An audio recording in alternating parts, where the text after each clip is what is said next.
Hello and welcome to the third tutorial of the AML BitCoin Wallet 2020.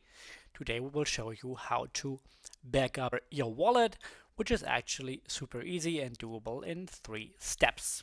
As you can see here we have my fully functional wallet with all the data, all my assets, all the assets I also created leveraging Create My Asset, which is a tutorial you can also watch right now.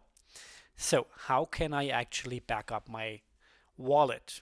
You just go to AML BitCoin Wallet on the corner here, go to backup. You will have a little folder here. You can put in any name. That can be AML Bitcoin. .dat, for example. We put it on downloads.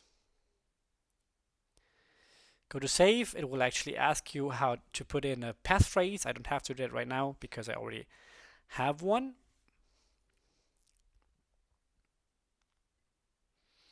All right, that's it.